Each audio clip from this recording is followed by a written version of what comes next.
محترم جناب رضا حسین صاحب بنگلور بھارت، السلام علیکم. ہم آپ کے ممنون ہیں کہ آپ نے ہماری ویب سائٹ پر یاد فرمایا. آپ کے 2 سوال ہمیں موصول ہوئے، جواب حاضر.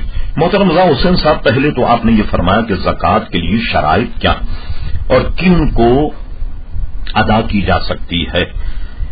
سوال آپ کا ذرا غیر واضح ہے، لیکن ہم دونوں صورتیں بیان کر دیتے. زکوٰۃ کس پر واجب ہے، یعنی کون زکوٰۃ دے گا؟ اس کی مختصر تعریف یہ ہے کہ 7.5 تولے سونا یا 52.5 تولے چاندی ہو، یا کچھ سونا ہو کچھ چاندی ہو اور دونوں کو ملانے کے بعد ایک نصاب بن جائے، یعنی 52.5 تولے چاندی کی قیمت بن جائے، یا کچھ چاندی ہو اور کچھ نقد ہو، دونوں کو ملا کر چاندی کی نصاب بن جائے، یا کچھ سونا کچھ نقد ہو، ان دونوں کو ملا کر چاندی کی نصاب بن جائے، یا نقد پیسہ اتنا ہو جس سے 52.5 تولے چاندی خریدی جا سکتی ہو، تو ایسے شخص پر زکوٰۃ واجب ہوگی. کب؟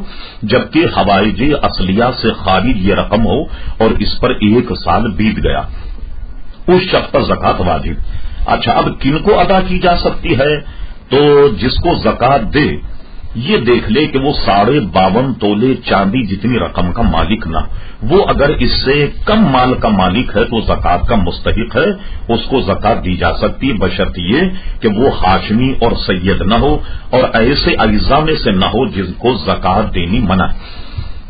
دوسرا سوال آپ نے یہ کیا کہ بیمہ زندگی پر زکوٰۃ کس طرح ادا ہوگی.